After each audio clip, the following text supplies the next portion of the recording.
আমরা করব যে আজকের পর্বে তোমাদের সকলকে শুভেচ্ছা জানিয়ে শুরু করছি আমাদের আজকের আয়োজন। তোমাদের সাথে আছি আমি সাদিকা নামসাদ। প্রতি পর্বের মতো এই পর্বে শুরুতেই জানিয়ে দিচ্ছি এ সপ্তাহের সংবাদ শিরোনামগুলো। 26শে জুন থেকে শুরু হচ্ছে এইচএসসি ও সমমানের পরীক্ষা। প্রস্তুতি ও স্বাস্থ্যবিধির ওপর জোর দিচ্ছেন শিক্ষা সংশ্লিষ্টরা।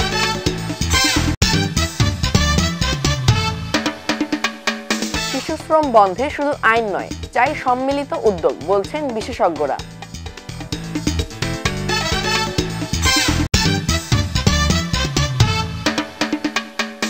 রাজধানীর মাঝেও বিচ্ছিন্ন মোহাম্মদপুরের বিহারি সম্প্রদায়, অবহেলায় বিহারি ক্যাম্পের শিশুদের জীবন। এবারে বিস্তারিত। আগামী 26 জুন থেকে শুরু হতে যাচ্ছে এইচএসসি ও সমমানের পরীক্ষা। হঠাৎ করোনা ও ডেঙ্গুর প্রাদুর্ভাব বাড়ায় শিক্ষা বোর্ড থেকে দেওয়া হয়েছে প্রয়োজনীয় নির্দেশনা। শিক্ষা গবেষকরা জানান, যতটুকু প্রয়োজন সে অনুযায়ী স্বাস্থ্যবিধি মেনে পরীক্ষার হলগুলোতে যেতে হবে শিক্ষার্থীদের। সেই সঙ্গে ভালোভাবে নিতে হবে পরীক্ষার প্রস্তুতি। বিস্তারিত দেখুন তামিম আহমেদ বৃন্তর প্রতিবেদনে। আগামী 26 জুন থেকে শুরু হতে যাচ্ছে এইচএসসি ও সমমানের পরীক্ষা। এবছর পরীক্ষায় অংশগ্রহণকারী পরীক্ষার্থীর সংখ্যা 12,51,111 জন। সম্প্রতি বাড়ন্ত করোনা এবং ডেঙ্গুকে কেন্দ্র করে শিক্ষা বোর্ড থেকে বেশ কিছু নির্দেশনা দেওয়া হয়েছে এইচএসসি পরীক্ষা নিয়ে, যার মধ্যে পরীক্ষা কেন্দ্রের প্রবেশমুখে হ্যান্ড স্যানিটাইজার রাখা সহ রয়েছে আরও গুরুত্বপূর্ণ বিধিমালা। বেশিরভাগ কলেজগুলোতেই বিতরণ করে দেওয়া হয়েছে পরীক্ষার প্রবেশপত্র। তবে এবছর পরীক্ষা কেন্দ্র করে রয়েছে শিক্ষার্থীদের মিশ্র প্রতিক্রিয়া। অনেকে ভালোভাবে প্রস্তুতি নিয়েছেন বলে জানান আমাদের। আলহামদুলিল্লাহ ভালো। এখন 26 তারিখে যদি ভালোভাবে পরীক্ষা হয়, আমরা যে স্বাস্থ্যবিধিগুলো দিয়েছে এগুলো মেনে আমরা ঠিকঠাকভাবে পরীক্ষা অংশগ্রহণ করবো ইনশাআল্লাহ। কতটুকু আশাবাদী পরীক্ষা নিয়ে এবারে? ইনশাআল্লাহ আমাদের ইনশাআল্লাহ ভালো হবে। ইনশাআল্লাহ আল্লাহ যদি রাখে, আর ইনশাআল্লাহ আমাদের রেজাল্ট ভালো হবে আল্লাহ। প্রস্তুতি আলহামদুলিল্লাহ ভালোই, পরীক্ষা ইনশাআল্লাহ ভালোই হবে আশা করতেছি। স্যাররা যা দেখাইছে ওই টিপসগুলো অ্যাপ্লাই করলে আশা করি আলহামদুলিল্লাহ ভালোই করব। অনেকে আবার দিয়েছেন পরীক্ষা পেছানো সহ নানান ধরনের দাবি। তো এখন যে করোনা পরিস্থিতি দেখতে আছেন যে ডেলি প্রতিদিনই বাড়ছে, বা কোনো নামগন্ধ নেই, বা এটা হচ্ছে এখন এর মাধ্যমে কোনো শিক্ষার্থী বা পরীক্ষা চাচ্ছে না, কিন্তু অনেকেই চাচ্ছে হ্যাঁ পরীক্ষাটা হোক, কারণ বলতেছে যে পরীক্ষাটা হলে টাইমটা ওই অ্যাডমিশনের সময় কম পাবে। এটাই সত্যি কথা, এটা আমাদেরও অনেক লস হবে, সবারই অনেক লস হবে। কিন্তু আসলে এখন আমার একার কথা ভাবলে তো হবে না, দেশের সব শিক্ষার্থী যা চায় সেটা আমাদের সবাইকে ভেবে দেখতে হবে, একার স্বার্থে।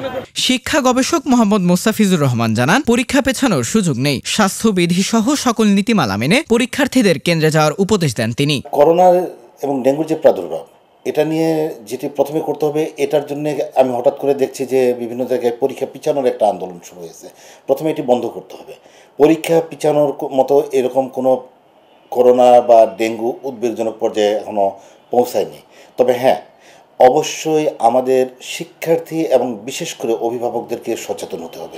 এখন থেকেই মানসিক স্বাস্থ্যের প্রতি নজর রেখে পরিপূর্ণভাবে অধ্যয়ন করার পরামর্শ দেন এই গবেষক। সেই সঙ্গে পরীক্ষা পরবর্তী সময়টাও কাজে লাগানোর ক্ষেত্রে নির্দেশনা দেন শিক্ষার্থীদের। পরীক্ষা দিনগুলোতে যেটি থাকবে, প্রথমত পড়াশোনা করতে হবে।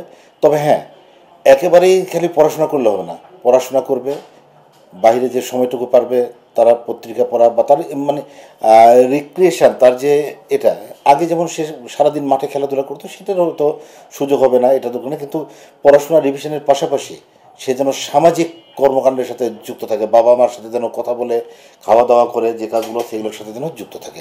26 জুন এই পরীক্ষা শুরু হয়ে শেষ হবে আগামী 10 আগস্ট। তবে এবছর নিবন্ধনের পর প্রায় 4 লাখের বেশি পরীক্ষার্থী পরীক্ষায় অংশগ্রহণ করছে না। সকল প্রতিষ্ঠানগুলোই আশাবাদী তাদের শিক্ষার্থীদের নিয়ে।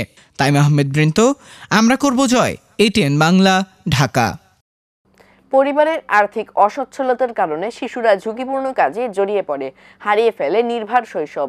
বিশেষজ্ঞরা বলছেন, শিশুশ্রম বন্ধ করতে হলে শুধু আইন প্রণয়নই যথেষ্ট নয়, দরকার অর্থনৈতিক স্থিতিশীলতা, শিক্ষার সুযোগ বৃদ্ধি এবং সামাজিক সচেতনতা। বিস্তারিত দেখুন ফারিয়া আক্তারের রিপোর্টে। 12 বছরের সিফাত আপন মনে কাজ করছে গাড়ির দোকানে। 1 মাস কাজ করলে মজুরি পায় 1,500 টাকা। এখানে কতদিন ধরে কাজ করো? 2 মাস। এখানে কি কি কাজ করো? ইঞ্জিনিয়ার। এখানে কাজ করতে ভালো লাগে? হ্যাঁ।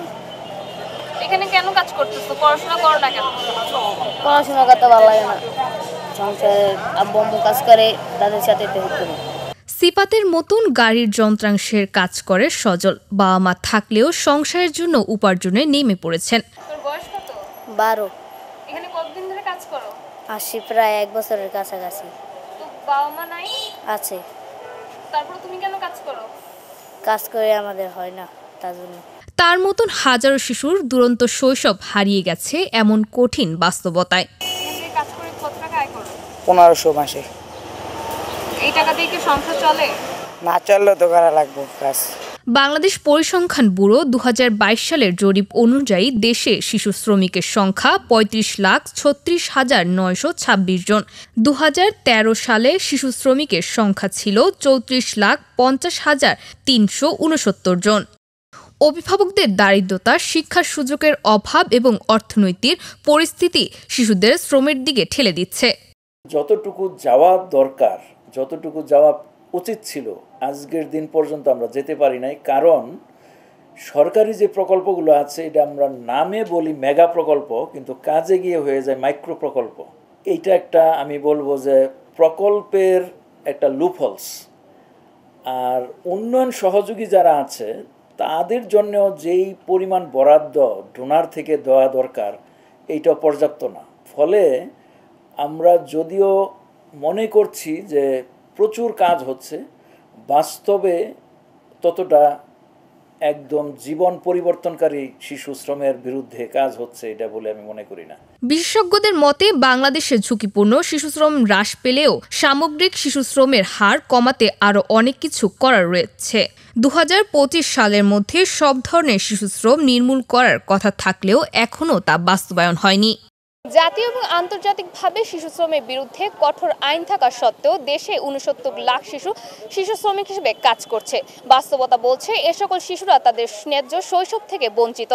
সরকার ও অভিভাবকদের এবং সকলের উদ্যোগী পারে এ সকল শিশুদের একটি সুন্দর জীবন দান করতে।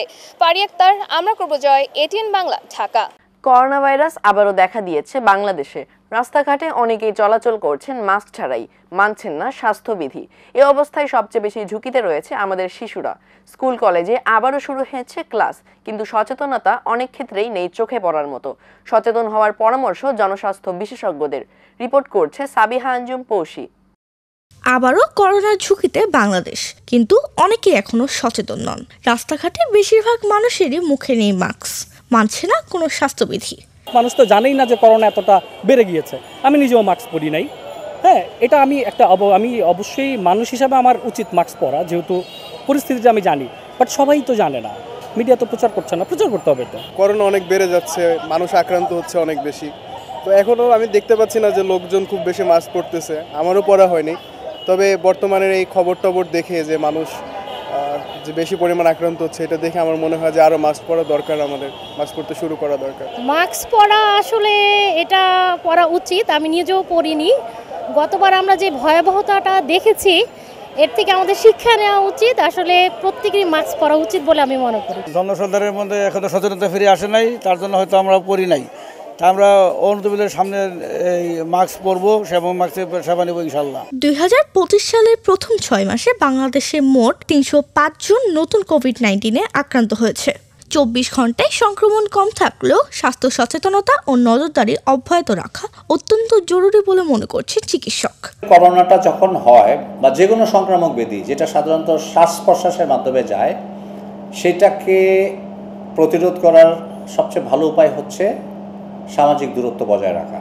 বাচ্চারা সাধারণত সংক্রামক রোগগুলি স্কুল থেকে নিয়ে আসে, কারণ স্কুলে তাদের ইন্টারাকশনটা বেশি হয়।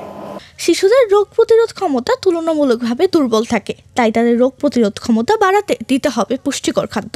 সামাজিক দূরত্ব বজায় রাখা, 2 হচ্ছে মাস্ক ব্যবহার করা, 3 নম্বর যেটা হচ্ছে যেসব বাচ্চাগুলিকে আমরা মনে করছি জ্বর আসছে, সর্দি কাশি আসছে বা বিভিন্ন রকমের সন্দেহজনক সাইন সিমটম, তারা যেন ছুটিতে থাকে বাসায় এবং তাদের উপযুক্ত চিকিৎসা যেন নেয়, এবং সামাজিক গণজমায়েত বর্জন করা।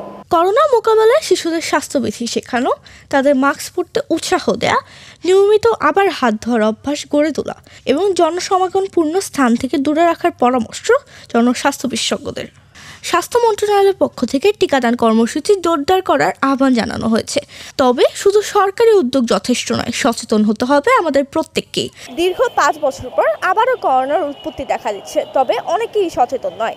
শীঘ্রই সচেতন না হলে এটি ক্রমাগত বেড়ে যাবে, ফলে এটি বড় আকার ধারণ করবে। সাবিহান পৌষি, আমরা করব জয়, এটিএন বাংলা, ঢাকা। ঢাকার ব্যস্ত মোহাম্মদপুর এলাকায় ছায়ার মতোই বেঁচে আছে এক সম্প্রদায়, বিহারি ক্যাম্পের বাসিন্দারা। সময় বদলেছে, শহর বদলেছে, কিন্তু পরিবর্তন আসেনি এদের জীবনে। বিশেষ করে এই ক্যাম্পের শিশুরা বেড়ে উঠছে নানা সীমাবদ্ধতা, অভাব ও বঞ্চনার মাঝখানে। শিক্ষা, স্বাস্থ্যসেবা কিংবা নিরাপদ খেলাধুলার পরিবেশ সবকিছু যেন এদের কাছে এক অপূর্ণ স্বপ্ন। রিপোর্ট করেছে তাবিদ আহমেদ। বিহারি ক্যাম্প ১৯৭১ সালের পর থেকে নানা প্রতিকূলতার মধ্যে চলছে এই জনপদের জীবন। জীর্ণশীর্ণ অলিগলি আর ভাঙাচোরা রাস্তা, আর বৃষ্টি হলে পানি দিয়ে পরিপূর্ণ হয়ে যায় প্রত্যেকটি স্থান। পানি এখানে আটকে সব পানি রাস্তার উপরে চলে আসে, এমন বিশৃঙ্খলা হয়। একটা দোকানদার ভালো মতন দোকানদারি করা পারে না, একটা ভালো মন্দ মানুষ মসজিদে নামাজ পড়তে যাওয়া পারে না। এখানে রাস্তা টোটালি সম্পূর্ণ বন্ধ থাকে। বৃষ্টির পানি মনে করুন হাঁটু পর্যন্ত চলে আসে। ছোট ছোট বাচ্চার লোকজন বেশি, তারপরে এমন অবস্থা হয়ে যায় কারণ অন্ধ হইলে আলো দেখাই যায় না। এই নিয়ে খুব কষ্টে আছে আমরা, এই নিয়ে কারো মাথা ব্যথা নেই। পরিবারগুলো অধিকাংশই নিম্ন আয়ের, শিশুদের পড়াশোনার ব্যয় বহন করাই তাদের জন্য কঠিন। ফলে অনেক শিশু ঝরে পড়ে স্কুল থেকে, কেউ কেউ আবার জড়িয়ে পড়ে শিশু শ্রমেও। পড়াশোনা করেছো কখনো নাকি করতেছো বা কিছু? করতেছি। আচ্ছা, এমনি যে ক্যাম্পে থাকতেছো সবাই কি তোমার মতো পড়াশোনা করে নাকি অনেকেই পড়াশোনার বাইরে? আর কি অনেকেই পড়াশোনার বাইরে কাজ করে। কি কি ধরনের কাজগুলো করে? এই সিএনজি গ্যারেজের কাজ আছে, সেলুন আছে কিছু। নাম কি তোমার? ফারুক। ফারুক, তুমি কি পড়াশোনা করো? না, পড়াশোনা করতেছো না। এখানকার শিশুরা আজও বঞ্চিত আধুনিক জীবনের মৌলিক সুযোগ সুবিধা থেকে। নেই পর্যাপ্ত স্কুল, নেই খেলার মাঠ, আর স্বাস্থ্যসেবা প্রায় অপ্রাপ্তির কাতারে। অনেক ময়লা আছে, নোংরা আছে, এখানে একটু পাকা করে দিলে ভালো হইতো, বাচ্চারা একটু খেলাধুলা ভালো মতো করতে পারতো। শিশু কিশোরদের কি কি অসুবিধা হয় আর কি, বাচ্চাদের বিশেষ করে? বাইরে বার হইতে পারে না, বৃষ্টির মধ্যে খেলাধুলাও করতে পারে না বাচ্চারা, এটাই সমস্যা। শিশুদের রোগ হয়, শিশু হাসপাতাল নেওয়া যাওয়া হয়, অনেক ধরনের রোগ হয়, ডেঙ্গু হয়। বিশেষজ্ঞরা জানান এই গোষ্ঠীর প্রতি আরও যত্নশীল হতে হবে সকলকেই। আমরা জানি বর্ষার সিজন, একই সাথে কোভিডের নতুন ভ্যারিয়েন্ট আবার আমাদেরকে আক্রমণ করার চেষ্টা করছে। অনেকগুলো বিষয় একসাথে এসেছে এবং বিশেষ করে জেনেভা ক্যাম্প নিয়ে আসলে উদ্বেগের বিষয়টা কেন। আমরা যদি সরকারিভাবে, বিভিন্ন এনজিও বেসরকারিভাবে উদ্যোগ গ্রহণ করে তাদেরকে শিক্ষামূলক বিভিন্ন বা সচেতনামূলক বিভিন্ন কর্মসূচি হাতে নেওয়া যায়, তাদের লাইভলিহুড এডুকেশনটা যদি প্রপারলি দেওয়া যায়, তাহলে এই সময় না সব সময়ের জন্যই তারা সচেতন হবেন। তাদের নিজেদের জীবন যেমন সুন্দর হবে, তারা যে এন্টায়ার বা গোটা সমাজে যে প্রভাব ফেলে পজিটিভ নেগেটিভ, সেখানেও কিন্তু টোটাল সমাজে তারা ভালোভাবে ইনক্লুশনের মধ্যে আসতে পারবেন। একটু ভালো পরিবেশ, একটু শিক্ষা আর একটু সুযোগ, তবেই হয়তো বদলাতে পারে মোহাম্মদপুরের বিহারি ক্যাম্পের ভবিষ্যৎ প্রজন্মের জীবন। বৃষ্টিতে স্যাঁতসেঁতে পরিবেশ ও গরমকালে ব্যবসা গরমে দিন পার হয় বিহারি ক্যাম্পের এই সকল মানুষদের। নেই তেমন একটা স্বাস্থ্য সচেতনতাও। বিশেষজ্ঞরা জানান তাদের জন্য খুঁজতে হবে সমাধানের পথ। তাবিদ আহমেদ, আমরা করব জয়, এটিএন বাংলা, ঢাকা। শিশুদের শারীরিক ও মানসিক বিকাশে খেলাধুলার গুরুত্ব অপরিসীম। তবে বর্তমানে শহরাঞ্চলে মাঠের অভাব এবং নিরাপত্তা সংকটের কারণে অধিকাংশ শিশু ঘরবন্দি জীবনযাপন করছে। অভিভাবকেরাও শঙ্কার কারণে সন্তানদের মাঠে পাঠাতে অনিচ্ছুক। বিশেষজ্ঞরা বলছেন, খেলাধুলার যথাযথ সুযোগ না থাকায় শিশুর স্বাভাবিক বিকাশ ব্যাহত হচ্ছে। বিস্তারিত থাকছে তাসমিম আক্তার রুহির রিপোর্টে। কর্মজীবী বাবা মায়ের একমাত্র মেয়ে আইমান বাড়িতে একাকৃত্যের মাঝে কাটে সারাদিন। আশেপাশে মাঠ না থাকায় খেলাধুলোর সুযোগ হয় না তার। আমি যে একটু পড়ি, একটু খেলি, তারপর আমি আর্ট করি, ক্রাফট করি, আর অনেক কিছু করি। তুমি মাঠে খেলতে যাও? না, আমি খেলতে যাই না, কারণ এই যে মা বাবা খেলতে দেয় না, তারপর এই যে অনেক বৃষ্টি হয়, আবার খেলতে গিয়ে কেউ তো একটু এই যে ব্যথাও পায়, পড়েও যায়, ওই কারণে যে আমি যাই না। তার মতো অনেক শিশুই মাঠে খেলাধুলোর সুযোগ পায় না। মাঠ তো এখানে নাই, তো সচরাচর যাওয়াও হয় না, খেলাও হয় না। তুমি বাসায় সারাদিন কি করো? বাসায় টিভি দেখি, না হলে ড্রয়িং করি, না হলে পড়াশোনা করি।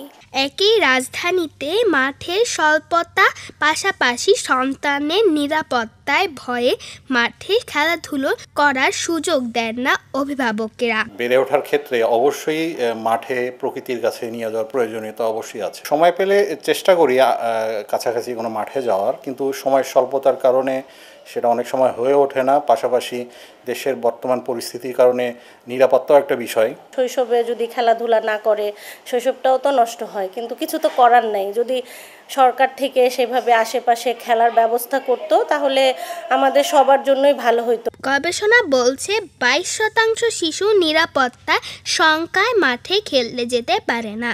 বিশেষজ্ঞের মতে খেলাধুলোর সুযোগ সীমিত হওয়ায় শিশুর সুস্থতা ও বিকাশ ব্যাহত হচ্ছে। শিশুদের শারীরিক ও মানসিক বিকাশ ঘটাতে খেলাধুলোর সুযোগ দিতে হবে। খেলাধুলা একটি শিশুর শারীরিক ফিটনেস যেমন তৈরি করে, তেমনি মানসিক বিকাশের জন্য অত্যন্ত জরুরি।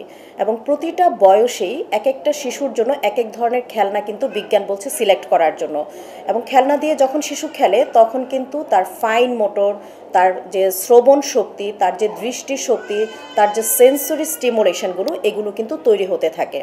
এবং এই খেলার মাধ্যমে শিশুর কমিউনিকেশন গ্যাপ যাদের থাকে তাদের বেলায় কিন্তু দেখা গিয়েছে অনেক ইমপ্রুভ করে। যে সমস্ত শিশুদের অ্যাটেনশন প্রবলেম, হাইপার অ্যাক্টিভিটি ডিসঅর্ডারে ভুগছে, তারা যদি নিয়মিত খেলে এবং বয়স অনুযায়ী সেই উপযোগী খেলনাগুলো দিয়ে যদি খেলে এবং তার সাথে যদি আমরা কেউ পার্টিসিপেট করি, তাহলে দেখা যায় তার ফোকাসিং, কনসেন্ট্রেশন এবং অ্যাটেনশনের অনেক বেশি ইমপ্রুভমেন্ট হয় এবং তার হাইপার অ্যাক্টিভিটি কমে। খেলাধুলা সৃজনশীলতা ও চিন্তা শক্তি বিকাশের একটি কার্যকরী মাধ্যম। মাঠ স্বল্পতা, শিশুর নিরাপত্তা, অভিভাবকরাও শিশুদের খেলাধুলা থেকে বঞ্চিত করছে। বিশেষজ্ঞদের মতে খেলাধুলা সুব্যবস্থা করতে হবে। তাসমিমা আক্তার রুহি, আমরা করব জয়, এটিএন বাংলা, ঢাকা। দেখতে দেখতে শেষ হয়ে গেল আমরা করব জয়ের জন্য নির্ধারিত সময়। তোমাদের ভালো লাগা, মন্দ লাগা কিংবা কোনো পরামর্শ থাকলে আমাদের কাছে চিঠি লিখে জানাতে পারো।